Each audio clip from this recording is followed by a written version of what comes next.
இப்பொழுது துல்ஹஜ்ஜினுடைய மாதத்திலே இருந்து கொண்டிருக்கின்றோம்.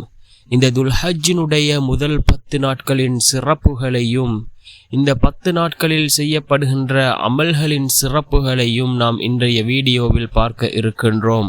அதே போன்று இந்த துல்ஹஜ்ஜினுடைய மாதத்தில் நாம் செய்யக்கூடிய அமல்களுக்கு அல்லாஹ் வழங்கக்கூடிய நன்மைகளையும் நாம் இன்றைய வீடியோவில் பார்க்க இருக்கின்றோம்.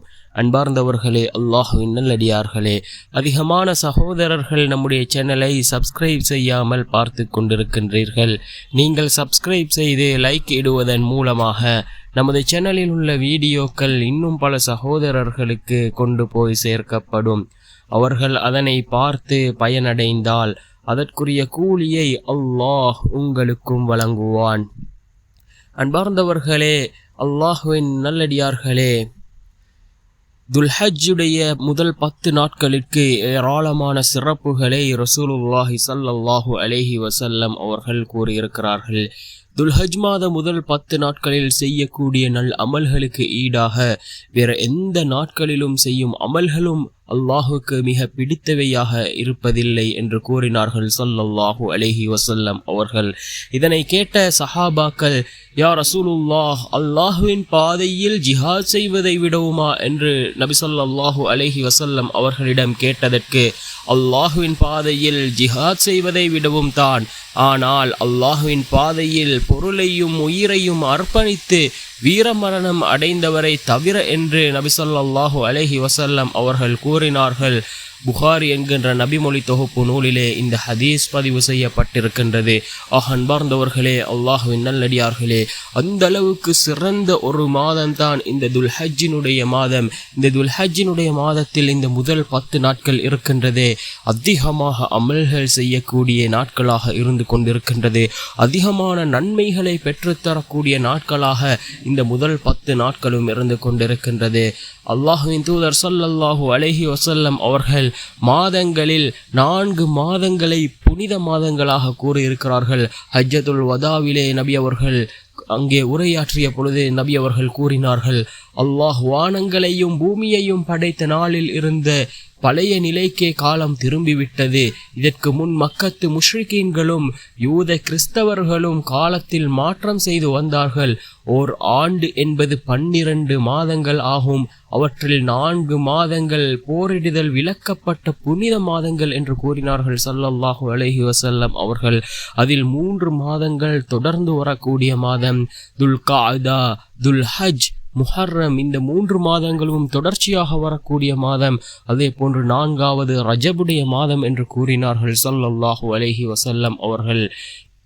அன்பார்ந்தவர்களே, அல்லாஹ்வின் நல்லடியார்களே, இதிலே புனித மாதங்களில் ஒன்றுதான் இந்த துல்ஹஜ்ஜினுடைய மாதம். இந்த துல்ஹஜ்ஜினுடைய மாதத்தில் முதல் 10 நாட்கள் சிறப்பு மிகுந்த நாட்களாக இருந்து கொண்டிருக்கின்றது. இந்த முதல் 10 நாட்களினுடைய 11 சிறப்புகளை நாம் இப்பொழுது பார்க்கலாம். அல்லாஹ் துல்ஹஜ் மாத முதல் 10 இரவுகளையும் அதன் மீது சத்தியமிட்டு கண்ணியப்படுத்தியுள்ளான். வலயாலின் அஷ்ர், 10 இரவுகளின் மீது சத்தியமாக என்று அல்லாஹ் தன்னுடைய குர்ஆனிலே 89வது அத்தியாயத்தின் 2வது வசனத்தில் அல்லாஹ் கூறுகின்றான். 10 இரவுகள் என்பது துல்ஹஜ் மாதத்தின் முதல் 10 இரவுகளாகும் என இப்னு அப்பாஸ் ரலியல்லாஹு அன்ஹு அவர்கள் இந்த குர்ஆனினுடைய வசனத்திற்கு அவர்கள் விளக்கம் கூறுகிறார்கள். 2வது சிறப்பு, இந்த காலத்தில் செய்யும் அமல்கள் அல்லாஹுக்கு ஜிஹாதை விட விருப்பமானது. இப்னு அப்பாஸ் ரலியல்லாஹு அன்ஹு அவர்கள் கூறுகிறார்கள், துல்ஹஜ் முதல் 10 நாட்களில் செய்யும் எந்த நல்லதையும் விட அல்லாஹுக்கு மிக விருப்பமான நல்லமல் கிடையாது என்று நபி அவர்கள் கூறினார்கள். ஜிஹாதை விடவுமா என்று நபி தோழர்கள் கேட்டனர். தன் உயிரையும் பொருளையும் பணயம் வைத்து புறப்பட்டு 2ஐயும் இறை வழியில் இழந்து விட்டவன் செய்த ஜிஹாதை தவிர என்று கூறினார்கள் ஸல்லல்லாஹு அலைஹி வஸல்லம் அவர்கள். இந்த ஜிஹாதை தவிர மற்ற எல்லாத்தை விடவும் சிறந்தது என்று கூறினார்கள் ஸல்லல்லாஹு அலைஹி வஸல்லம் அவர்கள். அன்பார்ந்தவர்களே, அல்லாஹ்வின் நல்லடியார்களே, அதே போன்று 3வது சிறப்பு அரஃபாவுடைய நாள் இந்த நாட்களில் தான் இருக்கின்றது. இந்த 10 நாட்களில் தான் இருக்கின்றது. ஹஜ் என்றால் அரஃபாவில் தங்குவது தான் என நபி ஸல்லல்லாஹு அலைஹி வஸல்லம் அவர்கள் கூறிய ஹதீஸும் இருக்கின்றது. அல்லாஹ்வின் தூதர் ஸல்லல்லாஹு அலைஹி வஸல்லம் அவர்கள் கூறினார்கள், அல்லாஹ் அரஃபா துல்ஹஜ்ஜினுடைய 9வது நாள் அரஃபாவினுடைய நாள், இந்த நாளில் அடியார்களுக்கு நரக விடுதலை அளிக்கும் அளவிற்கு வேறெந்த நாட்களிலும் நரக விடுதலை அளிப்பதில்லை. அன்றைய தினம் அவன் அரஃபாவில் உள்ளவர்களை நெருங்கி வானவர்களிடம் அவர்களை குறித்து பெருமை பாராட்டுகிறான். இவர்கள் எதை நாடி இங்கு வந்திருக்கிறார்களோ என்று பெருமிதத்தோடு கேட்கின்றான். இந்த ஹதீஸ் சஹீஹுல் முஸ்லிமில் 2623வது ஹதீஸாக இடம்பெற்றிருக்கின்றது. இந்த 10 நாட்களில் 9வது நாள் அரஃபாவுடைய நாளாக இருந்து கொண்டிருக்கின்றது. அந்த அளவுக்கு அல்லாஹ் இந்த நாளிலே அல்லாஹ் பாவம் செய்த அடியார்களை அல்லாஹ் பாவ மன்னிப்பு வழங்கக்கூடிய நாளாக இந்த நாள் இருந்து கொண்டிருக்கின்றது. அதே போன்று 4வது சிறப்பு யௌமுன் நஹர், அறுத்து பலியிடும் நாள் இதிலே தான் இருக்கின்றது. 5வது இமாம் இப்னு ஹஜர் அஸ்கலானி ரஹிமஹுல்லாஹ் அவர்கள் கூறுகிறார்கள், துல்ஹஜ் மாதத்தின் முதல் 10 நாட்களும் மகத்தான நாட்களாகும் என சிலாகித்து கூறப்பட்டிருப்பதன் காரணம் என்னவெனில், அந்த நாட்களில் தான் பிரதான வணக்க வழிபாடுகள் யாவும் ஒருங்கே அமைந்திருப்பதாகும். அவை அதாவது தொழுகை, நோன்பு, ஹஜ், தர்மமாகிய ஜக்காத் ஆகிய அனைத்தும் இந்த நாட்களில் முக்கியமான அமல்களாக நிறைவேற்றப்படுகின்றன. இந்த நிலை வேற எந்த நாட்களிலும் சாத்தியப்பட மாட்டாது. அதாவது ரமலானுடைய மாதத்தை எடுத்தால் நாம் நோன்பு நோக்கலாம், அதே போன்று ஜக்காத்தை கொடுக்கலாம், தொழுகையை நிறைவேற்றலாம், ஆனால் ஹஜ்ஜை நம்மால் பூர்த்தி செய்ய முடியாது.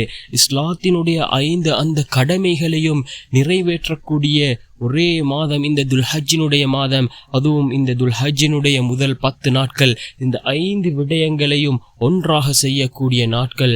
இதுவும் ஒரு சிறப்பாக இருந்து கொண்டிருக்கின்றது.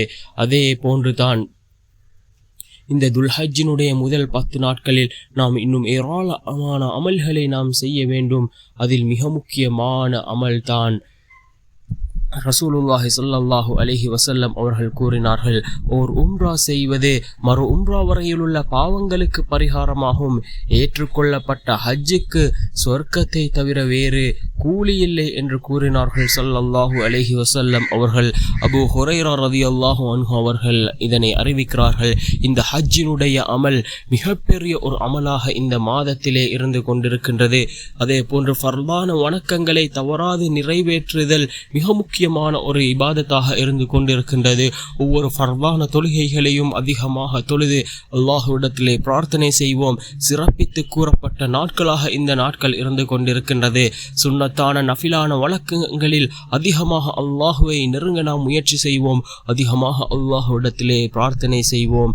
ஸல்லல்லாஹு அலைஹி வஸல்லம் அவர்கள் கூறினார்கள், அல்லாஹ் கூறுவதாக, எவன் என் நேசரை பகைத்து கொண்டானோ அவனுடன் நான் போர் பிரகடனம் செய்கிறேன். எனக்கு விருப்பமான செயல்களில் நான் கடமையாக்கிய ஒன்றை விட வேறு எதன் மூலமும் என் அடியான் என்னுடன் நெருக்கத்தை ஏற்படுத்தி கொள்வதில்லை.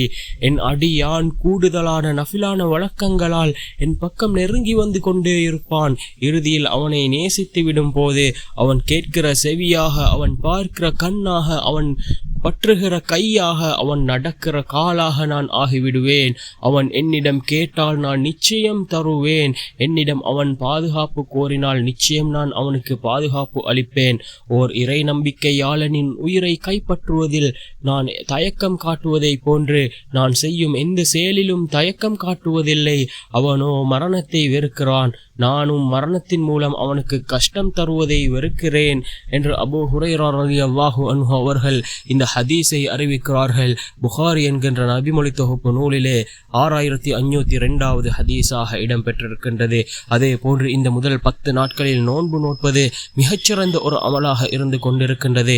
இந்த நாட்கள் முழுவதும் நபி ஸல்லல்லாஹு அலைஹி வஸல்லம் அவர்கள் நோன்பு நோற்றமைக்கு எந்த சான்றிதழும் இல்லை. ஆனால் நாம் செய்யும் ஒவ்வொரு அமலுக்கும் ஜிஹாதை விட சிறந்த கூலி இந்த நாட்களில் கிடைக்கும் என்பதால் விரும்பியவர்கள் இந்த நாட்களில் ஒரு நாள் விட்டு ஒரு நாள் நோன்பு நோக்கலாம், அல்லது திங்கள் வியாழன் நோன்பு பிடிக்கலாம். அதே நேரம் ஒருவர் இக்காலத்தில் 9 நாள் நோன்பு பிடித்தால் அது தவறும் கிடையாது. ஹாஜிகளுக்கு பிறை 9 அரஃபா நாளாகும். அந்த நாளில் அரஃபாவில் இல்லாதோர் பிடிக்க வேண்டிய ஒரு நோன்புள்ளது. அபூ கதாதா ரலியல்லாஹு அன்ஹு அவர்கள் அறிவிக்கிறார்கள், நபி ஸல்லல்லாஹு அலைஹி வஸல்லம் அவர்கள் கூறினார்கள், அரஃபா நாளின் நோன்பு அதற்கு முன்னுள்ள ஓர் ஆண்டு மற்றும் பின்னுள்ள ஓர் ஆண்டின் குற்றங்களை மன்னித்து விடுகின்றது. இந்த ஹதீஸ் திர்மிதி என்கின்ற நபிமொழி தொகுப்பு நூலிலே 749வது ஹதீஸாக இடம்பெற்றிருக்கின்றது. நாம் அரஃபாவுடைய நாளில் பிடிக்கக்கூடிய அந்த நோன்பு நம்முடைய ஒரு வருடத்திற்கு முந்தியுள்ள பாவம் பிந்தியுள்ள பாவங்கள் அனைத்தையும் மன்னிக்கும் அந்த அளவுக்கு சிறந்ததாக இருந்து கொண்டிருக்கின்றது.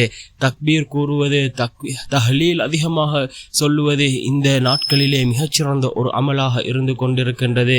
அதே போன்று அல் குர்ஆனினுள் அதிகமாக நாம் ஓத வேண்டும். எந்த அளவுக்கு அதிகமாக அல் குர்ஆனை ஓதுகின்றோமோ அந்த அளவுக்கு அல்லாஹ் நம்முடைய உள்ளத்தில் சிறந்த விடயங்களை அல்லாஹ் போட்டு விடுகின்றான்.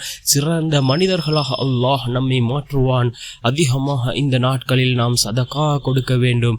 அதே போன்று துல் ஹஜ் பிறை 10 ஈதுல் அல்ஹா தியாக திருநாளை கொண்டாடுதல். அதே போன்று 11வது யௌமுன் நஹர் எனப்படும் 10ஆம் நாளில் அறுத்து பலியிடுதல், அதாவது மிகச் சிறந்த ஒரு இபாதத்தாக இந்த இபாதத்தும் இருந்து கொண்டிருக்கின்றது. இந்த நாட்களில் நாம் அல்லாஹ்வின் பக்கம் திரும்புவோம். நமது அனைத்து விடயங்களையும் நல்ல எண்ணத்துடன் தூய்மையான எண்ணத்துடன் செய்வோம். நிச்சயமாக அல்லாஹ் ஜல்ல சுப்ஹானஹு வ தஆலா நம்முடைய இந்த 10 நாட்களின் சிறப்பை அல்லாஹ், இந்த 10 நாட்களுக்குரிய கூலியை அல்லாஹ் நமக்கு தருவான். அல்லாஹ் நம்முடைய அனைத்து பாவங்களையும் மன்னிப்பான்.